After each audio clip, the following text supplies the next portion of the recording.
పేరు పెట్టాడు సిద్ధం అంట. దేనికి సిద్ధం? ఇంటికి పోవడానికి సిద్ధం.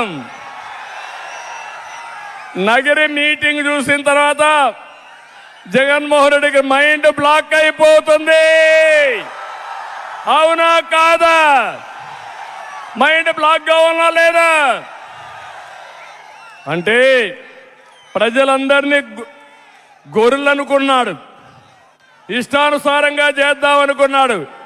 నాకు కూడా కొద్దిగా అనుమానం ఉండేది, మీరేమన్నా మోసపోతారేమో అని. ఒకసారి మోసపోయారు. ముద్దులు పెట్టాడా లేదా? అప్పుడు ఒక్క ఛాన్స్ అన్నాడా లేదా? అప్పుడు నెత్తి మీద చేయి పెట్టాడా లేదా? అప్పుడు బుగ్గలు నిమిరాడా లేదా? అప్పుడు మీరు అయస్కాంత మారిగా కరిగిపోతే ఓట్లు వేస్తారు.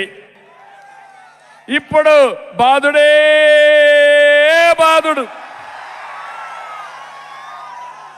పిడిగుద్దులే గుద్దులు, దోపిడీనే దోపిడీ. ఎన్నికల ముందు నాకు అనిపించింది, మా ప్రజలు అర్థం చేసుకున్నారా అని సందేహం ఉంది.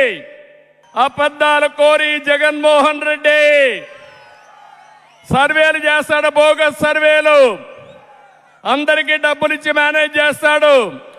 పేటీఎం కుక్కలు పెట్టుకొని మన మీద దాడి చేస్తాడు. సోషల్ మీడియాలో లేనిది ఉన్నట్టు, ఉన్నది లేనట్టు చెప్పే దిట్ట. మీరు చూడండి, ఎవరైనా సిగ్గుంటే మొదటి రోజు ఇడుపులపాయ రాజశేఖర్ రెడ్డి సమాధి, ఆ సమాధి దగ్గర ఎవరిని తీసుకుపోయాడు? రాజశేఖర్ రెడ్డిని నమ్మిన బంటు, ఆయన శ్రీరాముడు అనుకుంటే అప్పట్లో ఆయనకు లక్ష్మణుడు మారిగా వివేక బాబాయ్,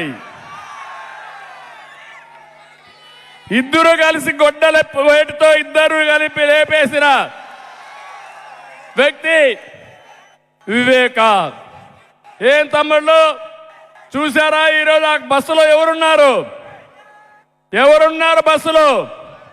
గొడ్డలి వేటేసిన వాళ్ళ బస్సులో ఉన్నారా లేదా? ఆయనే అవినాష్ రెడ్డి. ఆయనకి ఈరోజు ఎంపీ సీటు మళ్ళీ అంటే లెక్కలేనితనం అవునా కాదా? ఆరోపణలు వస్తే నిర్దోషైన తర్వాత ఇవ్వాలి తప్ప మధ్యలో ఇస్తే ప్రజల్ని ఎక్కిరించడమే అవుతుంది. నేను అడుగుతున్న, బాబాయినే గొడ్డలు వేటేసిన వాడు మీరు, నేను ఒక లెక్క. అర్థమైందా మీకు? అర్థమైందా మీకు? అర్థమైతే చేతుల పైకి చెప్పండి మాకు అర్థమైందని. శభాష్, మిమ్మల్ని చూస్తే నాకు నమ్మకం వచ్చింది. మొన్నటి వరకు అనుమానం ఉండేది, మోసాలు మళ్ళీ చేస్తే నమ్మతారేమని భయం ఉండేది. నాకు అన్ని సందేహాలు తీరిపోయినాయి. ఇప్పుడు ఏమాత్రం అనుమానం లేదు. గెలుపు మనదే.